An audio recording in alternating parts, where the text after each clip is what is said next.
Assalamualaikum warahmatullahi wabarakatuh. Halo anak-anak, apa kabar anak-anakku sekalian? Semoga kita semua dalam keadaan sehat ya. Nah, pada pertemuan pembelajaran kita yang pertama ini, kita akan membahas beberapa jenis bahan atau produk olahan, baik itu produk setengah jadi maupun produk siap saji dengan bahan baku atau bahan dasar di bidang peternakan dan perikanan.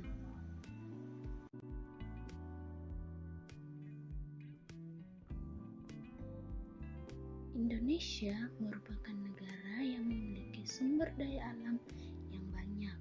Kekayaan alam Indonesia yang ada tidak hanya pada sektor kekayaan alam migas seperti minyak bumi dan bahan tambang, tetapi juga kekayaan alam non-migas seperti sektor pertanian. Di bidang pertanian meliputi pertanian, contohnya padi, di bidang peternakan seperti daging sapi, dan di bidang perikanan yaitu berbagai macam hasil laut.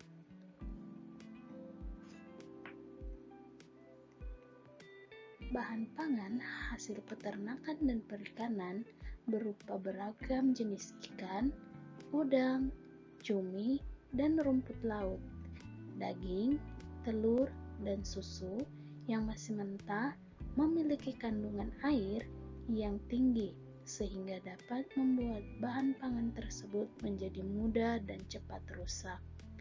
Oleh karena itu, harus dilakukan pengolahan. Cara pengolahan bahan ini seperti ikan, udang, cumi, rumput laut, daging, telur, dan susu yang sering dilakukan berupa pengawetan seperti pembekuan, pengeringan, pengasapan, dan lain-lain. Proses pengolahan bahan pangan harus dilakukan dengan baik agar nilai gizi yang ada tidak berkurang atau menurun. Penurunan zat gizi yang ada dapat terjadi pada proses pengolahan apabila contohnya menggoreng terlalu kering, membakar sampai hangus, dan sebagainya.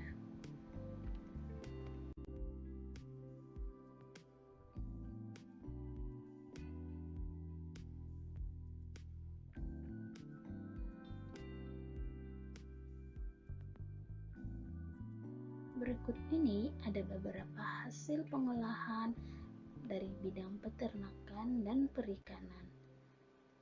Yang pertama yaitu beberapa jenis produk olahan untuk produk setengah jadi.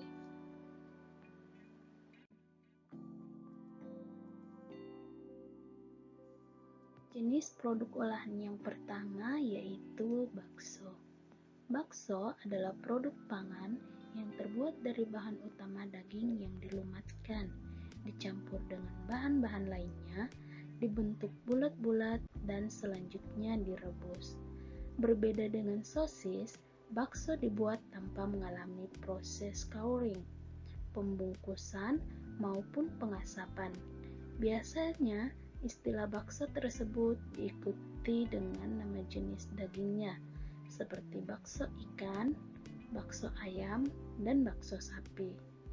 Parameter mutu bakso yang diperhatikan para pengolah maupun konsumen adalah tekstur, warna, dan rasa.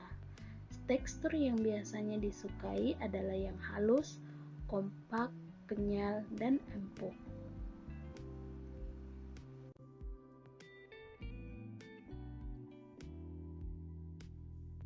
Jenis produk olahan yang selanjutnya yaitu kornet.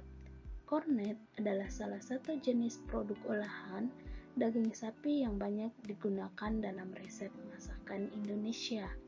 Kornet daging sapi diolah dengan cara diawetkan dalam air garam, kemudian dimasak dengan cara simmering. Tujuan pembuatan kornet ini adalah untuk menetapkan atau untuk tetap dapat memperoleh produk daging sapi yang berwarna merah, awet, dan praktis. Jenis produk olahan yang selanjutnya yaitu dendeng. Dendeng adalah makanan berbentuk lempengan yang terbuat dari irisan atau gilingan daging segar yang diberi bumbu dan dikeringkan. Dendeng ini termasuk makanan yang dibuat dengan cara pengeringan.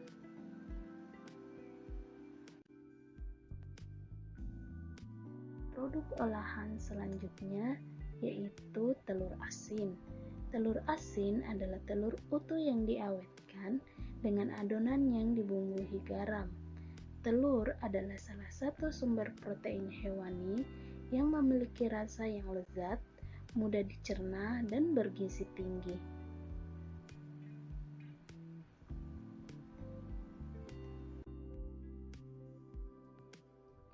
Jenis produk olahan selanjutnya yaitu ikan asin. Salah satu pengawetan ikan atau seafood yang paling sering ditemui adalah ikan asin.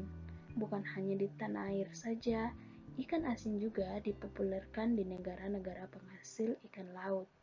Sesungguhnya, proses pengawetan ikan dan seafood ini sudah dilakukan sejak zaman dahulu dengan cara sederhana, yakni ikan dijemur di bawah terik matahari. Namun seiring berkembangnya zaman, proses untuk membuat ikan asin ini tidak hanya dilakukan atau dijemur di bawah matahari, tetapi bisa menggunakan alat-alat lainnya untuk mengeringkan.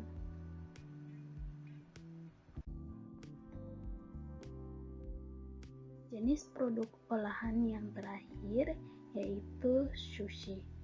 Sushi adalah makanan Jepang yang terdiri dari nasi yang dibentuk bersama lauk berupa makanan laut, daging, sayuran mentah atau sudah masak.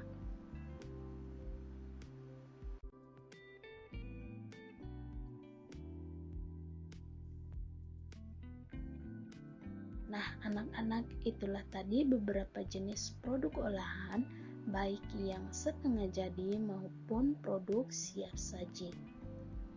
Sekian pembelajaran kita pada pertemuan ini. Kita lanjutkan pada pertemuan berikutnya. Mudah-mudahan materi yang Ibu sudah sampaikan dapat dipahami dan bermanfaat untuk kita semua. Wassalamualaikum warahmatullahi wabarakatuh.